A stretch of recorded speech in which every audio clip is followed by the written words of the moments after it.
अभिवादन स्वीकार कीजिए ब्रजेश मिश्रा का और आप देखना शुरू कर चुके हैं द डिबेट। बहनों भाइयों, दो बड़े अलायंस, इंडिया अलायंस और एनडीए अलायंस में सीट शेयरिंग का मुद्दा फंस रहा है। इतना आसान दोनों महागठबंधनों के लिए नहीं है कि वो सीटों का प्रॉपर डिस्ट्रीब्यूशन कर सकें। ऐसा नहीं है कि परेशानी सिर्फ समाजवादी पार्टी के नेतृत्व वाले यूपी में इंडिया अलायंस में है, बीजेपी के नेतृत्व वाले एनडीए अलायंस में भी है। वहाँ एसबीएसपी और निषाद पार्टी अपना दल बड़ा हिस्सा चाहते हैं, अपनी राजनीतिक भागीदारी को बढ़ाना चाहते हैं। क्या उनके लिए उतना समुचित स्थान है? दूसरा, इंडिया अलायंस में अगर कोई बात फंस रही है तो सिर्फ सीट शेयरिंग की। कांग्रेस के बीच, आरएलडी के बीच सीटों का बंटवारा कैसे होगा, बहुत ही कॉम्प्लिकेटेड पॉलिटिकल टॉपिक है। लेकिन अब तक इस परिस्थिति न स्पष्ट होने से 24 की बात दोनों दलों में बन नहीं पा रही है। आज हम चर्चा सीट बंटवारे को लेकर करेंगे। बहनों भाइयों, सीटों का बंटवारा दोनों महागठबंधनों के लिए बहुत ही कॉम्प्लिकेटेड रॉकेट साइंस है। इसको सुलझा पाना दोनों के लिए कठिन और बेहद कठिन है। समस्या सिर्फ इंडिया अलायंस में ही नहीं, एनडीए अलायंस में भी है, जिसका नेतृत्व भारतीय जनता पार्टी कर रही। पहले उसकी बात कर लेते हैं। एनडीए अलायंस के यूपी में 3 बड़े घटक दल हैं। पहला, अपना दल, अनुप्रिया पटेल। उनकी ताकत बढ़ रही है। राजनीतिक साख में भी इजाफा हुआ जब 10 से अधिक विधायक जिताकर उनकी पार्टी आई। और पिछले दिनों उन्होंने रामपुर और सोनभद्र की एक उपचुनाव के 2 सीटें जीतकर अपनी ताकत दिखाई। अभी उनके पास एक मेंबर ऑफ पार्लियामेंट है, वो खुद मिर्जापुर से अनुप्रिया पटेल। लेकिन अब अपना दल राजनीति में अपनी बड़ी हिस्सेदारी चाहती है। उसका कारण कंसोलिडेटेड कुर्मी वोट बैंक। इस वक्त उत्तर प्रदेश की सबसे ज्यादा एकजुट राजनीति जाति है, जो राजनीतिक तौर पर जागृत भी है और यूनाइटेड है, कुर्मी जाति। तो अपना दल का प्रभाव का 90% हिस्सा वहां है, उस कम्युनिटी के भीतर है। और वो अपनी ताकत में अब बड़ा हिस्सा चाहते हैं, कम से कम 4 से 5 सीट।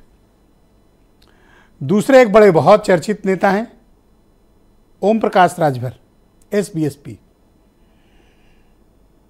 उनकी राजनीतिक ख्याति, जमीन पर उनके आंदोलन, राजनीतिक रणनीति और वक्त पर पाला बदल लेने की उनकी कला अविस्मरणीय है। वो भी अब उत्तर प्रदेश में बीजेपी के घटक दल बने हैं, हिस्सा चाहिए उन्हें भी। कम से कम 2 सीटें, वरना एक तो पक्का चाहिए। निषाद पार्टी, जब इनको इतना दे रहे हो तो हम कैसे कम रहेंगे। वैसे भी निषाद पार्टी को उम्मीद से कहीं अधिक सीटों पर बीजेपी ने उन्हें टिकट भी दिया और उनके कैंडिडेट्स को अपने यहाँ कमल का सिंबल देकर भी एडजस्ट किया था 2022 के चुनाव में। निषाद पार्टी बीजेपी की बहुत ही इंपॉर्टेंट एलाई है, मार्शल कम्युनिटी है, जो बीजेपी के साथ पिछले कई चुनाव में खड़ी रही है, लेकिन अब उसको चुनौती मिल रही है। क्या इन तीनों दलों के साथ बीजेपी न्याय कर पाएगी? वोट इनके प्रॉपर सीटें दे पाएगी? सीटों का बंटवारा यहाँ फंसेगा। लेकिन बीजेपी बहुत अपर हैंड में है, लखनऊ में, दिल्ली में। ये तीनों निगोशिएट करने की पोजीशन में नहीं है, लेकिन बीजेपी नहीं चाहेगी कि इनके भीतर कोई, इनको मन में कोई तकलीफ हो। लेकिन ये याद रखिएगा, ये तीनों निगोशिएशन की कैपेसिटी में बिल्कुल नहीं है। आइए इंडिया अलायंस की तरफ चलते हैं। इंडिया अलायंस में अगर कहीं बात फंसी हुई है तो सीट बंटवारे को लेकर कांग्रेस की टॉप लीडरशिप क्या चाहती है और समाजवादी पार्टी क्या चाहती है। ताजा आए चुनाव परिणामों के बाद समाजवादी पार्टी का अपर हैंड है। अपर हैंड इसलिए कि अगर इन 3 राज्यों में कांग्रेस जीतती तो उत्तर प्रदेश में उसका पॉलिटिकल निगोशिएशन बढ़ता। हारी है, निगोशिएशन बहुत नीचे गया है। समाजवादी पार्टी कह रही अब हम जो दे दें वो ले लो, अब हम जो दे दें वो कांग्रेस ले ले। समाजवादी पार्टी का इंटैक्ट अलायंस किसके साथ है? आरएलडी के साथ।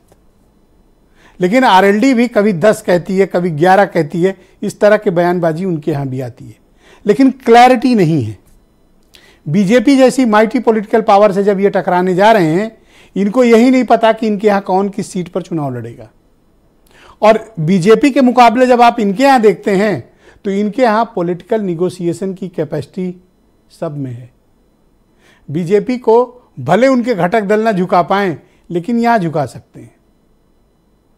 यहां शर्तें मनवाई जा सकती हैं, प्रेम से भी, बाह मरोड़ के भी, रणनीति से भी, प्रत्याशी से भी, कैसे भी। अब बात आती है बीएसपी की। उनका गेम अलग है, वो अकेले लड़ेंगे। हाँ, चुनाव के वक्त अगर उनको बयार बदली दिखी, जिधर पलरा भारी दिखा, अच्छा राजनीतिक प्रस्ताव आया, बीएसपी के लिए कोई कठिनाई की बात नहीं होगी, वो उधर मूव करेंगे। क्योंकि मायावती को भी अच्छे से पता है कि उनके 12.5% वोट शेयर जो लास्ट टाइम उनके रिकॉर्ड हुए हैं, उसके कंपैरिजन में उनको यूपी में सीट मिलती दिख नहीं रही। तो वो जब किसी के साथ अपने 12.5% वोट शेयर लेके जाएंगे और उसका वोट बैंक बीएसपी के साथ ट्रांसफर होगा, तब बीएसपी मैजिक कर सकती है, अदरवाइज नहीं। ये इन दो बड़े गठबंधनों का उत्तर प्रदेश में मौजूदा परिवेश है। अब बदलाव किसकी तरफ होगा, सीटों का बंटवारा कैसे होगा, यह एक अलहदा विषय है। लेकिन अभी बातचीत भी शुरू नहीं हुई है। लेकिन यह बात सही है कि बीजेपी 2019 के मुकाबले इस बार अपने घटक दलों का शेयर उसे बढ़ाना पड़ेगा, अपना दल को भी, एसबीएसपी को भी और निषाद पार्टी को भी। अब इनको दबा के या इग्नोर करके बीजेपी आगे बढ़ेगी, ऐसा देख पाना थोड़ा मुश्किल लग रहा है। आज डिबेट इसी विषय पे करेंगे। कुछ बयान सुन लें आप, फिर हम इस डिबेट को आगे बढ़ाएंगे। ताज़ा विधानसभा चुनाव के नतीजों के बाद से विपक्ष में बेचैनी, हड़बड़ी और घबराहट ज़्यादा बढ़ी है। ये गठबंधन जो इंडी गठबंधन है, ये पहले ही गठबंधन नहीं था और अब तो हालात और ख़राब हैं। हालात इस कदर ख़राब हैं कि सब अपने अपने गले में पट्टा डाले घूम रहे हैं और कौन टिकट किसको देगा और किसको टिकट मिलेंगे ये तय नहीं हो पा रहा है। बिना दूल्हे की बारात है, इसका कोई अंत नहीं है और जिसके कोई नतीजे निकलने वाले नहीं। समाजवादी पार्टी गठबंधन 80 हराव का नारा देगा। निश्चित रूप से उत्तर प्रदेश में भारतीय जनता पार्टी की सभी 80 सीटें हारना बहुत आवश्यक है, तभी हमारा देश खुशहाली के रास्ते पर आगे जा सकता है। और निश्चित रूप से भारतीय जनता पार्टी ने जो विभाजनकारी नीति हमारे देश में अपनाई है, उसने पूरे देश को पीछे की ओर ढकेलने का काम किया है। यह गठबंधन पूरी तरह से एकजुट है। 19 तारीख को दिल्ली में उसकी मीटिंग होने जा रही, खड़गे साहब ने वो मीटिंग बुलाया हुआ है और उसके बाद वो जब बैठेगी तमाम चीज़ें सॉल्व होती है। जैसे पिछली बार जब मीटिंग हुई थी तो उसकी कई कमेटियां बन गई थी, एक ही मीटिंग में सब कमेटी घोषित कर दी गई थी। वो कमेटियां अपना काम कर चुकी हैं और कर रही हैं। उनको घोषित नहीं किया जाता कि कमेटियां क्या करें, लेकिन वो काम अपना कर रही हैं। तो आज की डिबेट को बहनों भाइयों आगे बढ़ाते हैं। मेरे साथ आनंद दुबे उत्तर प्रदेश में बीजेपी के प्रवक्ता हैं, राजपाल कश्यप समाजवादी पार्टी के सीनियर लीडर और प्रवक्ता हैं, डॉक्टर हिलाल अहमद मेरे साथ मौजूद हैं, उत्तर प्रदेश में कांग्रेस कमेटी की प्रवक्ता हैं, मनीषा अहलावत राष्ट्रीय लोकदल की नेशनल राष्ट्रीय प्रवक्ता हैं और अरुण राजभर एसबीएसपी से हैं और वीरेंद्र सिंह जी हमारे स्टेट हेड। आप सभी का शुक्रिया और धन्यवाद इस कार्यक्रम में मेरे साथ सम्मिलित होने